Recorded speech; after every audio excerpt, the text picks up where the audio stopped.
Hey guys, so it's another cold, windy day in June.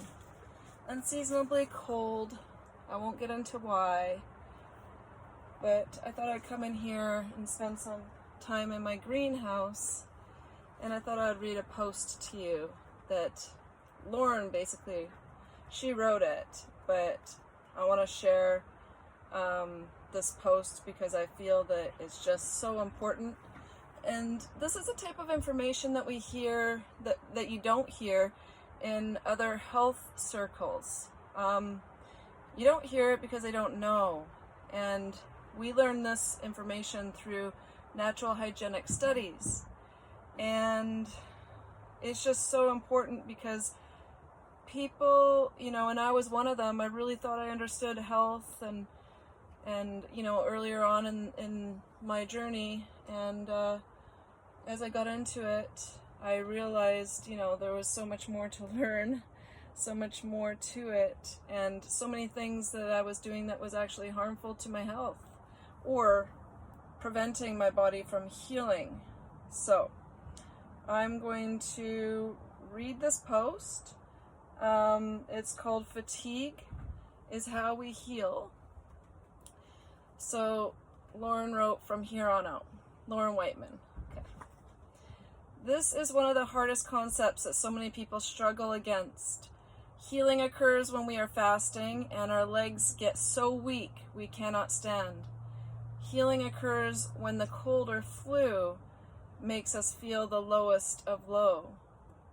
When I healed the mass in my breast, I spent 72 hours in agony, even with the lightest of bed sheets touching my skin, being excruciating, bouncing between freezing and being so hot that I felt like my skin was on fire.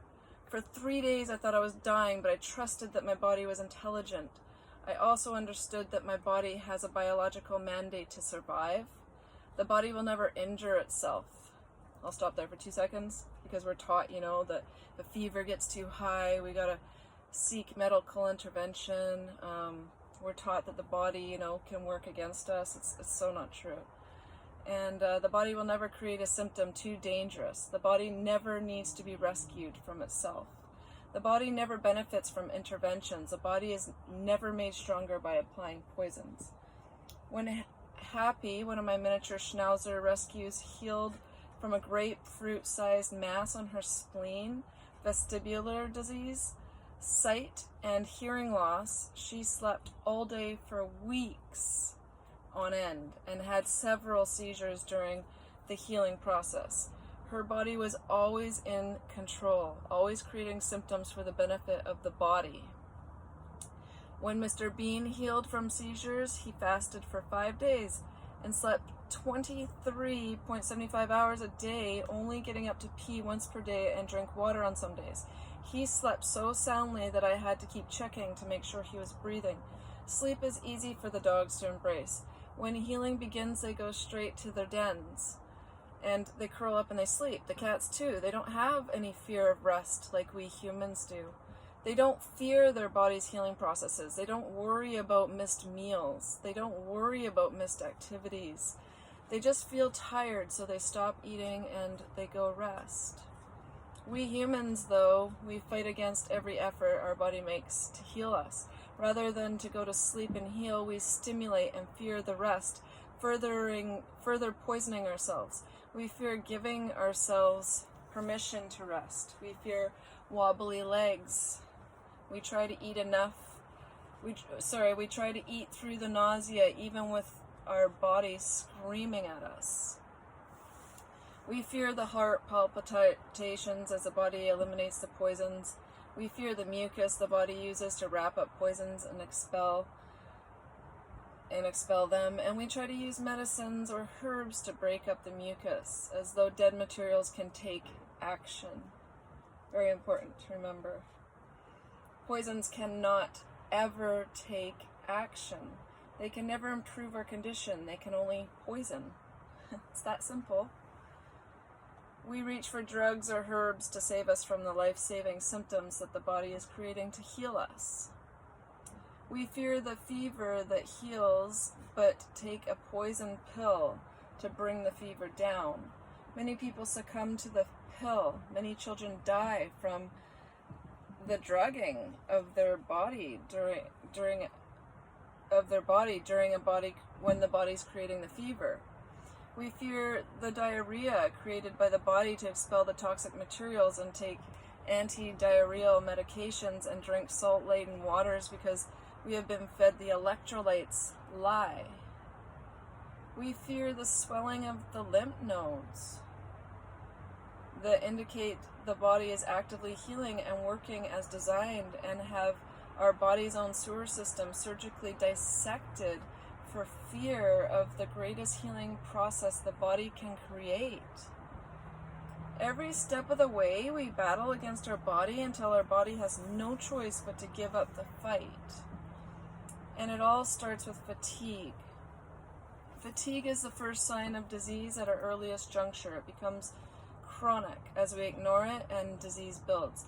Yet we continue to ignore it, stimulating with salt, coffee, meat, or other irritants. Fatigue is the result of the available energy turning inward to heal. Every time our legs get weak and wobbly, or we feel like we cannot move our arms or lift our water cup, this is a tremendous gift of healing. The body has moved all available nerve energy internally and is cleaning and expelling the waste that has been slowly killing us.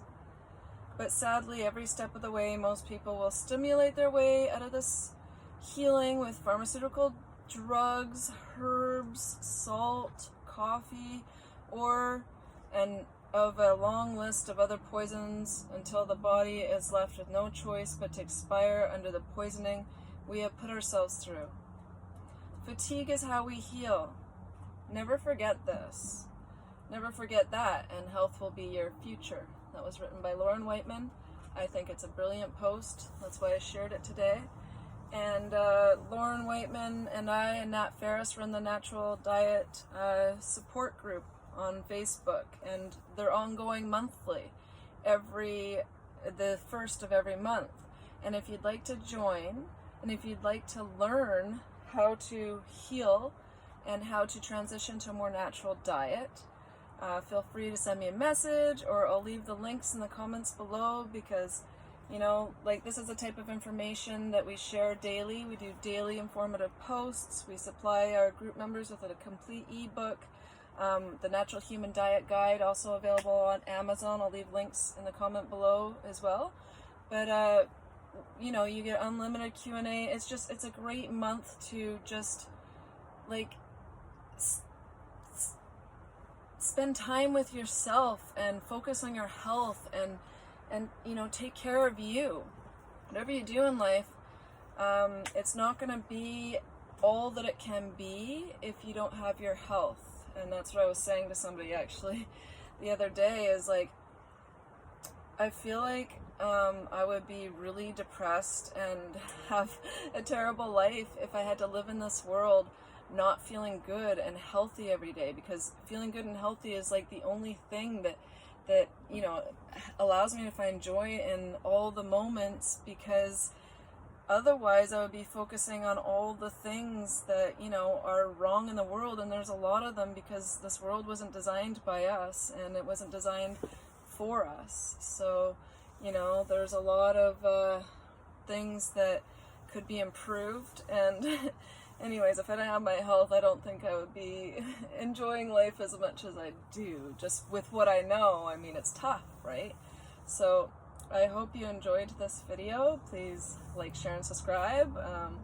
I do want to start getting back into video making. I say this every time I make a video, and then I go months, so I'm not even going to say that, but yeah. I hope everyone has an amazing day, and happy Sunday.